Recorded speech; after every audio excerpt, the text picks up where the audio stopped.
ఈరోజు ప్రెస్ కాన్ఫరెన్స్లో ఇటువైపున story, నాణ్యానికి అటువైపున story ఏదైతే ఉందో ఆ స్టోరీ కూడా మీ ద్వారా ప్రజలందరికీ కూడా తెలియజెప్పే కార్యక్రమం చేస్తాము.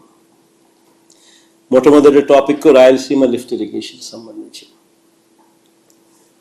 నిజంగా చంద్రబాబు నాయుడు గారు ఈ మధ్యకాలంలో మాట్లాడిన మాటలు చూసినా, ఆయన మంత్రి గారు ఇరిగేషన్ మంత్రిగా ఉన్న చంద్రబాబు నాయుడు గారి గవర్నమెంట్లో ఉన్న మంత్రి గారు ఉన్న మాట్లాడిన మాటలు చూసినా అసలు వీళ్ళు మనుషులేనా అని అనిపిస్తుంది.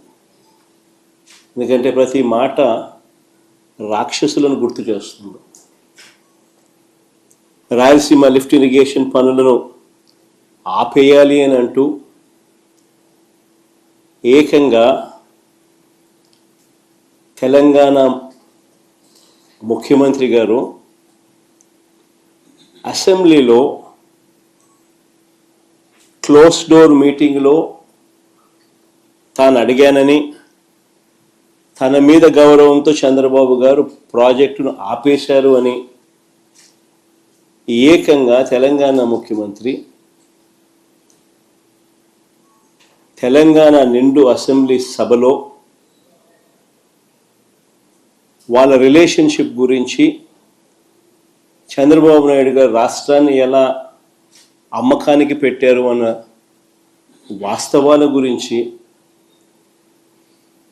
ఏకంగా రేవంత్ రెడ్డి గారు అన్న మాటలు నిజంగా ఇది చూసిన తర్వాత ఒకసారిగా రాష్ట్ర ప్రజలకు అందరికీ కూడా, రైతన్నలందరికీ కూడా, మరీ ముఖ్యంగా రాయలసీమ, నెల్లూరు ఈ ప్రాంతాలకు సంబంధించిన రైతులకు నిజంగా చంద్రబాబు నాయుడు అనే వ్యక్తి ఒక విలన్ క్యారెక్టర్ కింద కనిపిస్తుంది.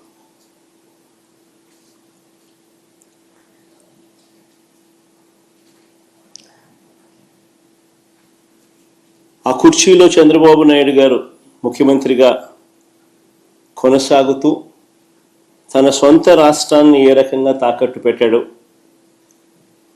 రాష్ట్ర ప్రజలను తన స్వార్థం కోసం ఏ రకంగా తాకట్టు పెడతా ఉన్నాడు అన్నదానికి రేవంత్ రెడ్డి స్టేట్మెంట్లు సాక్ష్యాలు. నిజంగా బహుశా భారతదేశ చరిత్రలో ఇలాంటి చరిత్రహీనుడు బహుశా ఎవరూ ఉండకపోయి ఉండొచ్చు.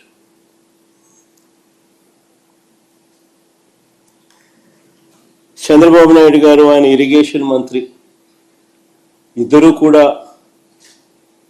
తెలంగాణ ముఖ్యమంత్రి అన్న మాటలను ఖండిస్తారు అని చెప్పి అందరం కూడా ఆశించాం. ప్రతి రైతు కూడా ముఖ్యమంత్రి ఈ స్థాయికి దిగజారిపోడు అని చెప్పి రైతు కూడా ఆశపడ్డాడు. కానీ ఆశ్చర్యం ఏమిటంటే చంద్రబాబు నాయుడు గారు తన ఇరిగేషన్ మంత్రితో తాను మాట్లాడించిన మాటలు, చంద్రబాబు నాయుడు గారు మాట్లాడుతూ ఉన్న మాటలు చూస్తే రాయలసీమ లిఫ్ట్ ఇరిగేషన్ స్కీమ్ అవసరం లేదు అంటూ వీళ్ళు మాట్లాడుతూ ఉన్న మాటలు చూస్తే రేవంత్ రెడ్డితో చంద్రబాబు నాయుడు గారికి ఉన్న రహస్య ఒప్పందానికి అధికార ముద్ర వేసినట్టే. కరెక్ట్గా రేవంత్ రెడ్డి కూడా ఇదే మాటలే మాట్లాడాడు. చంద్రబాబు నాయుడు కూడా, ఆయన మంత్రి కూడా రాయలసీమ లిఫ్ట్ అవసరం లేదు అని అంటూ చంద్రబాబు నాయుడు బరి తెగించి మాట్లాడడం కూడా వాళ్ళిద్దరి మధ్య జరిగిన ఒప్పందానికి ఆమోద ముద్ర వేసినట్టే, అధికార ముద్ర వేసినట్టే. స్వలాభం కోసం ప్రజలకు ఎంతటి ద్రోహమైనా కూడా, ఎంతటి మోసమైనా చేయడానికి చంద్రబాబు నాయుడు అనే వ్యక్తి వెనకాడడు. తన స్వార్థం కోసం పిల్లనిచ్చిన మామను ఎన్టీ రామారావునైనా వెన్నుపోటు పొడుస్తాడు. తన స్వార్థం కోసం చంద్రబాబు నాయుడు జన్మనిచ్చిన సీమను కూడా ఏమాత్రం హెసిటేట్ చేయకుండా వెన్నుపోటు పొడుస్తాడు.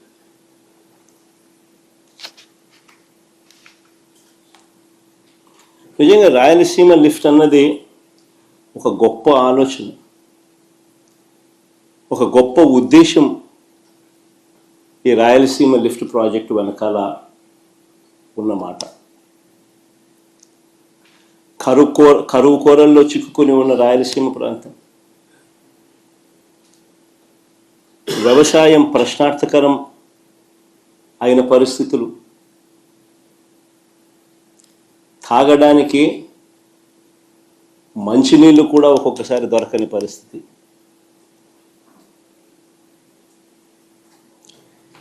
ఇలాంటి ప్రాంతానికి ఈ రాయలసీమ లిఫ్ట్ అన్నది ఒక ఇన్సూరెన్స్ పాలసీ మాదిరి.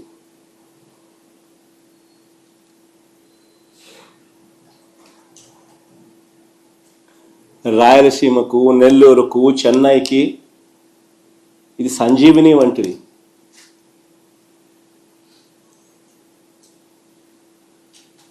ఒకసారి వివరాలు చెప్తాను. అసలు అందరూ కూడా ఆలోచన చేయమని చెప్పి కోరుతా ఉన్నాను. ఎందుకనంటే ఇది ఆలోచన చేయదగ్గ అంశం కాబట్టి. శ్రీశైలం ఫుల్ కెపాసిటీ లెవెల్ 885 అడుగులు.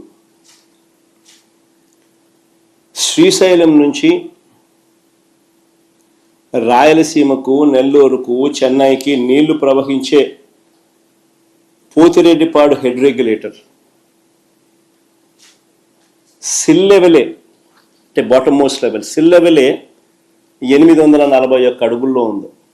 సిల్ లెవెలే. ప్రస్తుతం ఉన్న పోతిరెడ్డిపాడు హెడ్ రెగ్యులేటర్ డిజైన్ చూస్తే పోతిరెడ్డిపాడు నుంచి ఫుల్ డిశ్చార్జ్ కెపాసిటీ 44 క్యూసెక్ల నీళ్లు కిందికి రావాలి అని అంటే నీళ్లు శ్రీశైలంలో 881 అడుగులు ఉంటే తప్ప ఫుల్ డిశ్చార్జ్లో 44,000 క్యూసెక్స్లు డిశ్చార్జ్ కిందికి రావు. నీళ్లు 841లో కేవలం 2,000 క్యూసెక్లు డిశ్చార్జ్ మాత్రమే బయటకు వస్తాయి. 854కు పోతే కేవలం 7,000 క్యూసెక్లు మాత్రమే డిశ్చార్జ్ బయటకు వస్తుంది. పోతిరెడ్డిపాడు ఫుల్ డిశ్చార్జ్ కెపాసిటీ 44,000 క్యూసెక్లు బయటికి రావాలి అని అంటే 881 అడుగులకు పోతే నీళ్లు ఉంటేనే సాధ్యపడుతుంది.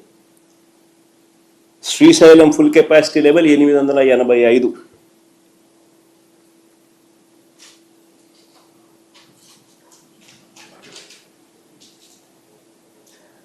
పోతిరెడ్డిపాడు నుంచి దాదాపుగా 101 టీఎంసీలు కేటాయింపులు ఉన్నాయి మనకు. పోతిరెడ్డిపాడు దిగువన పోతిరెడ్డిపాడు నుంచి 101 టీఎంసీల కేటాయింపులు ఉన్నా సరే గడచిన 20 సంవత్సరాలలో కేవలం 3-4 సార్లు మాత్రమే కేటాయించిన మేరకు నీళ్లు కిందికి వచ్చాయి.